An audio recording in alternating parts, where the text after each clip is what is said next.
अब अनुच्छेद 12, अब जरा देखिए अनुच्छेद 12 समझिए। अनुच्छेद 12 में जहां जहां मूल अधिकार में हमारे यहां जो है राज्य शब्द का उल्लेख किया गया है, उसी चीज को अनुच्छेद 12 में लिखा गया है। मतलब राज्य का क्या मतलब होगा, और यहां पर जो है राज्य का मतलब जो बताया गया है उसमें जो है जैसे भारत सरकार है, संसद है, प्रत्येक राज्य की जो विधायिका है, विधानमंडल है, या राज्य की सरकार है, या राज्य क्षेत्र के भीतर जो है वह जो प्राधिकारी हैं, इन सब चीजों को इसमें सामान्यतः शामिल किया जाता है। पहला पॉइंट लिख दीजिए। इसमें राज्य की परिभाषा को बताया गया है, और मूल अधिकार में जहां भी राज्य शब्द का उल्लेख है, उसके अर्थ को बताता है। जैसे मान लीजिए, ऐसे समझिए, कोई चीज राज्य के विरुद्ध हमको प्राप्त है, जैसे मैं नहीं बोलता था कल कि राज्य के विरुद्ध उपलब्ध है। जैसे मान लीजिए हमने कहा कि अनुच्छेद 16 जो है केवल राज्य के विरुद्ध उपलब्ध है। उस राज्य का मतलब क्या हुआ ये बता रहा है कि जहां जहां पर राज्य शब्द लिखा गया उसका क्या मतलब होता है, उसे लिख दीजिएगा। इसमें निम्न पहलुओं को शामिल किया जाता है। नंबर 1, भारत सरकार एवं संसद, राज्य की सरकार तथा विधानमंडल, भारत सरकार एवं संसद।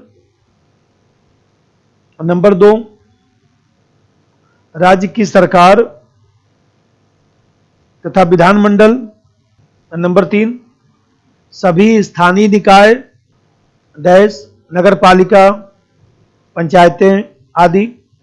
और उसके नीचे नोट करके समझिएगा। उसका मतलब यह है कि सुप्रीम कोर्ट ने जो व्याख्या किया, सुप्रीम कोर्ट ने यह कहा कि राज्य संस्था के रूप में कार्य करने वाली जितनी भी निजी संस्थाएं हैं जो राजकीय कार्य कर रही हैं, और जो एजेंसियां हैं जो राज्य की सहायता कर रही हैं, सरकारी कार्य कर रही हैं, वो सब एजेंसियां राज्य में आता है। जैसे मान लीजिए, ऐसे समझिए कि कोई निजी विश्वविद्यालय है। अब निजी विश्वविद्यालय है तो वो भी राज्य शब्द के तहत आएगा। निजी विश्वविद्यालय भी राज्य शब्द के तहत ही आएगा, भले वो निजी संस्था, उससे क्या लेना देना है, क्योंकि वो भी तो डिग्री दे रहा है ना, वो भी तो डिग्री दे रहा है, तो भी राज्य शब्द के तहत आएगा। जैसे मान लीजिए कोई एनजीओ है। अब एनजीओ है तो मान लीजिए सरकार के कार्यों को करता है, तो सरकार के कार्यों को कर रहा है तो भी राज्य शब्द के तहत आएगा। वही नोट के नीचे लिख दीजिएगा। सुप्रीम कोर्ट ने कहा कि राज्य की संस्था के रूप में कार्य करने वाली निजी संस्थाएं आबलिक एजेंसियों को इसमें शामिल किया जाता है। और दूसरा देखिए, समय समय पर जो है, जैसे मान लीजिए हम कहते हैं समय समय पर, जैसे न्यायपालिका है या सरकार है, तो सरकार भी संस्थाओं को राज्य शब्द के तहत रखती रहती है। जैसे LIC है, ONGC है, जैसे स्टील अथॉरिटी ऑफ इंडिया है, ये सब राज्य शब्द के तहत आता है। मतलब LIC के खिलाफ आप मुकदमा दायर कर सकते हैं। LIC ने हमारे फंडामेंटल राइट का उल्लंघन किया, तो जैसे सरकारी अधिकारी के ऊपर मुकदमा दायर होता है, उसी तरह से उस पर भी हो सकता है, क्योंकि वो भी जो है राज्य शब्द के तहत आता है। लिख दीजिए। सरकार आबलिक न्यायपालिका समय समय पर अनेक संस्थाओं को राज्य के तहत रखती हैं, जैसे LIC, ONGC, सेल आदि कंपनियां। इसी वजह देखिए, यहां ध्यान रखिएगा कि राज्य शब्द के तहत न्यायपालिका नहीं आता है। वही नीचे नोट में लिख दीजिएगा, राज्य शब्द के तहत न्यायपालिका नहीं आता है। राज्य शब्द के तहत न्यायपालिका नहीं आता है। वही न्यायपालिका कोई निर्णय करना है तो न्यायपालिका को रख देंगे तो अंतर्द्वंद उत्पन्न हो जाएगा ना, इसलिए ऐसा किया गया। ठीक है, ये चीज ध्यान रखिएगा। अनुच्छेद 13 देखिए, अनुच्छेद 13 में ये 3 इसके पार्ट हैं, पहले तो यही समझ लीजिए। जैसे 13(1) है, 13(2) है, 13(3) है। इसलिए भाई ऐसे समझिए कि न्यायपालिका राज्य शब्द के तहत नहीं रखा गया है, राज्य में तो है ही है, सरकार का अंग तो है ही है। मतलब न्यायपालिका चूंकि संविधान की व्याख्या करता है, इसलिए अंतर्द्वंद न उत्पन्न हो जाए, इसलिए राज्य शब्द के तहत इसको नहीं रखा जाएगा। रख सकता है, आदेश दे सकता है, और फिर उसके लिए संसद कानून बनाती है रखने के लिए, लेकिन न्यायपालिका को उसमें राज्य में नहीं रखा जाएगा। कहीं पूछ देता है ना कि राज्य शब्द के तहत क्या नहीं है, तो न्यायपालिका टिक लगाइए। अब अनुच्छेद 13 में देखिए, अनुच्छेद 13 पहले से समझिए कि अनुच्छेद 13 जो है एक प्रकार से कह सकते हैं कि न्यायिक जो समीक्षा है, न्यायिक समीक्षा से संबंधित है, न्यायिक समीक्षा से संबंधित है, जुडिशियल रिव्यू से संबंधित। तो ये जो जुडिशियल रिव्यू से संबंधित है, तो आप जानते हैं कि हमारे यहाँ संविधान में कहीं भी प्रत्यक्ष रूप से जो है न्यायिक पुनरावलोकन नहीं लिखा गया है, अप्रत्यक्ष रूप से ही न्यायिक पुनरावलोकन दिखाई देता है। तो यहां देखते हैं कि अनुच्छेद 13(1) में संविधान पूर्व विधियां, इसमें लिखा गया, अभी समझाता हूं। संविधान पूर्व विधियां, संविधान पूर्व विधियां को मतलब क्या हुआ कि संविधान लागू होने के पूर्व से जो है भारत के राज्य क्षेत्र में जो भी विधि चल रही थी, मान लीजिए 1935 के अधिनियम की कोई विधि चल रही थी, पुरानी कोई विधि चल रही थी, अब संविधान लागू हो गया। तो संविधान लागू हो गया तो जिस मात्रा तक वह विधि जो है, जिस मात्रा तक वह विधि वर्तमान संविधान से मेल नहीं खाती है, वहां तक विधि शून्य हो जाएगी। नहीं समझ में आया? संविधान पूर्व विधियां, इसका मतलब यह हुआ कि संविधान लागू होने से पहले, संविधान लागू होने से पहले जो भी कानून चल रहा था, जहां तक संविधान से मेल खाएगा, जहां तक संविधान से मेल खाएगा वहीं तक संगत माना जाएगा, मेल नहीं खाएगा असंगत हो जाएगा। इसको अनुच्छेद 13(1) में लिखा गया है, यहीं पर नीचे लिख दीजिएगा। संविधान लागू होने के पहले से जो कानून चल रहे थे वह उस मात्रा तक शून्य होंगे, वह उस मात्रा तक शून्य होंगे जिस मात्रा तक एफआर से असंगत है, मूल अधिकार से असंगत है। अब जा देखिए, ये तो संविधान पूर्व विधि हो गया। अब जो है यहां पर संविधान के आने के बाद विधि, संविधान आने के बाद विधि, संविधान आने के बाद विधि। अब संविधान आने के बाद विधि का मतलब हुआ कि राज्य कोई ऐसा कानून बनाता है, और समझिए, राज्य कोई ऐसा कानून बनाता है जो देखा जाए तो संविधान में जो मूल अधिकार लिखा गया है उससे मेल नहीं खाता है, तो वह कानून जो है विधि शून्य हो जाएगा। मान लीजिए राज्य कोई ऐसा कानून बनाया जो संविधान में मूल अधिकार जो लिखा गया उससे मेल नहीं खा रहा है, तो वह कानून विधि शून्य हो जाएगा। लिख दीजिए, यदि राज्य ऐसा कोई कानून बनाता है जो एफआर से असंगत है, तो ऐसा कानून उस मात्रा तक शून्य होगा जहां तक एफआर का उल्लंघन करता है। और जो 13(3) है वो विधि जो लिखा गया है, विधि, लॉ, विधि की व्याख्या करता है, विधि की व्याख्या करता है। मतलब कि विधि शब्द के तहत क्या क्या आता है, क्या नहीं आता है। जैसे मान लीजिए संसद या विधानमंडल कोई कानून बनाता है तो विधि के तहत आएगा। कोई मान लीजिए सब करिए अध्यादेश है, नियम है, उपनियम है, विनियम है, ये सब विधि के तहत आएगा। संविधान संशोधन जो है अनुच्छेद 13 में जो विधि शब्द लिखा है उसके तहत नहीं आता है। तो मान लीजिए कभी आया होगा क्वेश्चन कि अनुच्छेद 13 में जो विधि शब्द है उसके तहत निम्न में से क्या शामिल नहीं है। हमने लिखा नियम, उपनियम, संशोधन, विनियम, संशोधन, आया होगा आईएएस में क्वेश्चन। तो यहां पर लिख दीजिए विधि की व्याख्या करता है। इसमें लिख दीजिए विधि शब्द के तहत संसद आबलिक विधानमंडल द्वारा बनाए गए कानून, अध्यादेश, अध्यादेश, भाई अध्यादेश तो राष्ट्रपति राज्यपाल जारी करेगा ना। अब ये नहीं कि कल के दिन दिखा रहे हैं, जानते हैं सर अध्यादेश आप लिखवा दिए संसद वाला, 60 में लिखवा देता हूं अध्यादेश। फिर लिखिए नियम, उपनियम, विनियम, नियम, उपनियम, विनियम, अधिसूचना, प्रशासनिक आदेश, प्रशासनिक आदेश आदि को शामिल किया जाता है, आदि को शामिल किया जाता है। वहीं ब्रैकेट लीजिएगा, संशोधन को विधि शब्द के तहत नहीं रखा जाता है, इसलिए कि भाई संविधान जो संशोधन है वो तो संविधान में परिवर्तन किया जा सकता है, विशेष बहुमत द्वारा है, इसलिए कहा गया कि उसको विधि शब्द के तहत नहीं रखा जाएगा, वो अलग प्रक्रिया है। ठीक है, ये तो मैं तीनों बताया कि इसमें लिखा क्या है। अब यहां पर जैसा समझिएगा, अब यहां पर ये हम लोग को ध्यान रखना है कि अनुच्छेद 13 में ये सब जो बातें लिखी गई है, तो मैं बताया कि हमारे यहां न्यायिक पुनरावलोकन का कहीं पर भी प्रत्यक्ष उल्लेख नहीं है। न्यायिक पुनरावलोकन का अप्रत्यक्ष रूप से उल्लेख किया गया है, अनेक अनुच्छेदों में किया गया है। न्यायिक पुनरावलोकन कहां से लिया गया है? अमेरिका से। यहीं पर लिख दीजिएगा नोट करके। नंबर 1, न्यायिक पुनरावलोकन अमेरिका से लिया गया है, लेकिन संविधान में कहीं भी प्रत्यक्षता उल्लेख नहीं है। संविधान में कहीं भी प्रत्यक्षता उल्लेख नहीं है।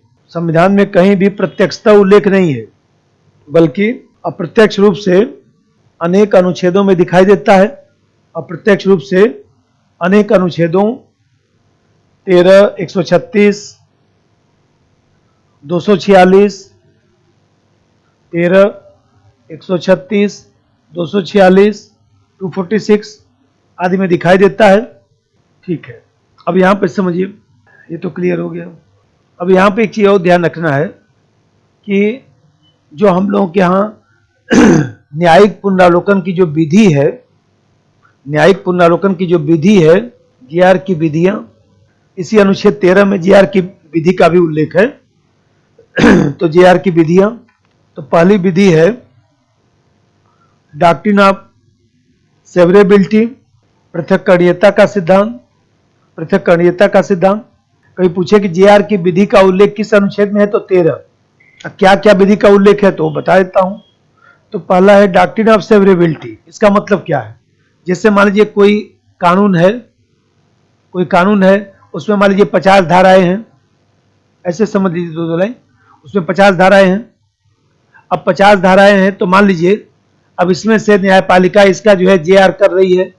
अब न्यायपालिका जीआर कर रही है तो मान लीजिए धारा नंबर 7 है, धारा नंबर 15 है, धारा नंबर 18 है, धारा नंबर 23 है। अब ये जो धारा है वो देखा जाए तो असंगत है।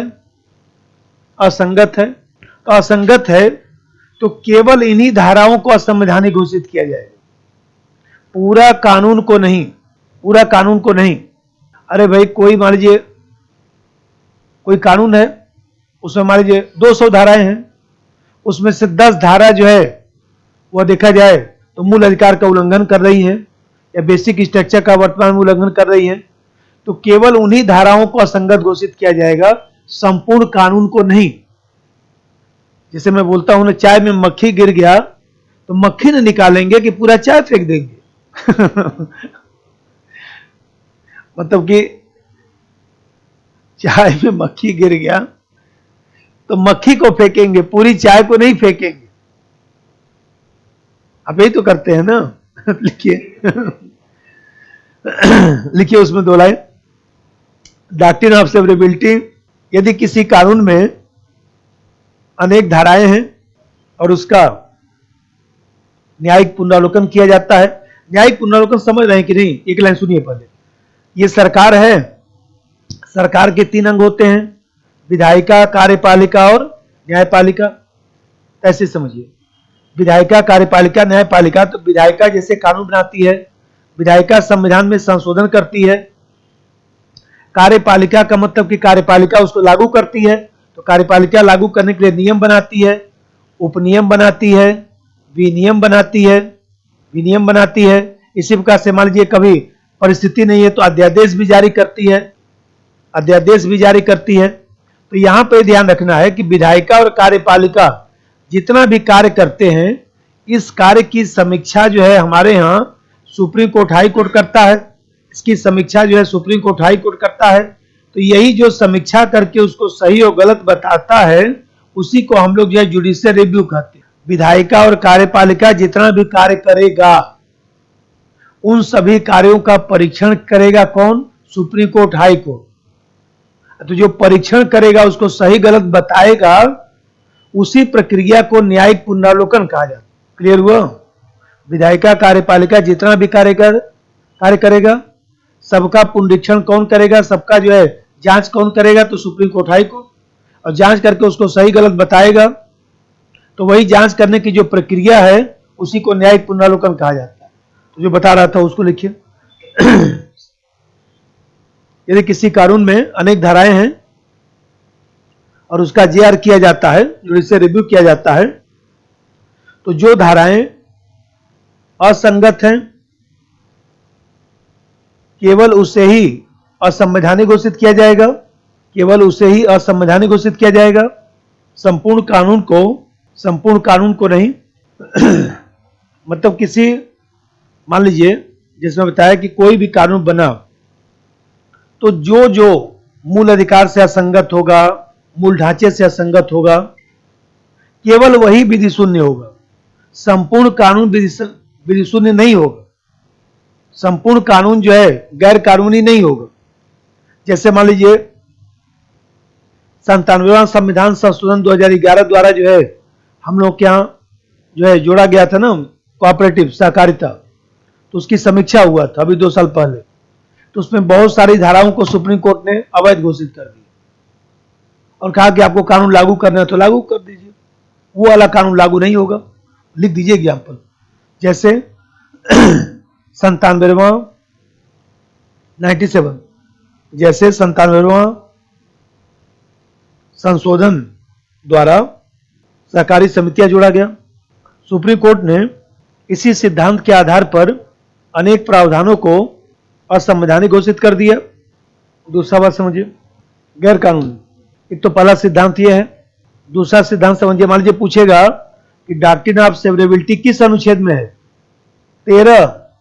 अब जैसे दूसरा है डॉक्ट्रिन ऑफ इक्लिप्स, ना लिखवा चुका हूं अभी नहीं, ऐसे समझिए। हमारे यहां बहुत अच्छा प्रश्न आपने पूछा, हमारे यहां सब चीज का संशोधन किया जा सकता है, मतलब सब चीज का जीआर हो सकता है। अमेरिका में संशोधन का जीआर नहीं हो सकता है। अनुच्छेद 13 में जो लिखा गया वो मूल अधिकार के संदर्भ में है ना, कि भाई मूल अधिकार से असंगत न हो। तो यह जो 97वां संविधान संशोधन द्वारा जो सहकारी समितियां का जोड़ा गया था प्रावधान, ये केवल मूल अधिकार से संबंधित नहीं न है। मान लीजिए बेसिक स्ट्रक्चर का उल्लंघन कर रहा है, संविधान के अन्य प्रावधानों का उल्लंघन कर रहा है। डॉक्ट्रिन ऑफ इक्लिप्स, आच्छादन का सिद्धांत, अब उसको पहले समझिए तब लिखिएगा। जैसे मान लीजिए कोई कानून है, तो कानून जैसे 2 तरह का है। एक तो मान लीजिए पुराना कानून है और कुछ जो है नया कानून है। पुराना कानून का मतलब अभी बता रहा था, संविधान लागू होने के पहले का कानून, सीआरपीसी आईपीसी जो अभी भी मान लीजिए चल रहा था, अब तो खैर खत्म। तो संविधान लागू होने के पहले के कानून, संविधान लागू होने के पहले के कानून, जैसे मान लीजिए एग्जाम्पल लिख देता हूं, सीआरपीसी आईपीसी जो चल रहा था, जो अभी भी लागू है, मान लीजिए कुछ पुराना कानून अभी भी लागू है। और नया कानून का मतलब कि संविधान लागू होने के बाद जो नया कानून बन रहा है, संविधान लागू होने के बाद जो कानून बन रहा है, संविधान लागू होने के बाद जो कानून बन रहा है, जैसे मान लीजिए आरटीआई या खाद्य सुरक्षा कानून या लोकपाल, जो भी है, जो संविधान लागू होने के बाद बन रहा है। अब यहीं पर समझिए, इसको हमने मान लिया ए, इसको हमने मान लिया बी, तो ए और बी में कोई संघर्ष होगा तो बी लागू होगा, ए लागू नहीं होगा। मतलब दोनों में, पुराना कानून नया कानून में संघर्ष होगा तो नया कानून लागू होगा, पुराना कानून लागू नहीं होगा।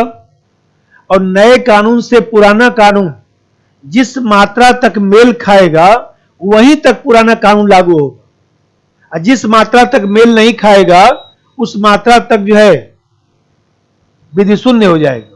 नहीं समझ में आया? जैसे मान लीजिए हमने लिखा ये बी, हमने बी लिख दिया और ये हमने बना दिया ए।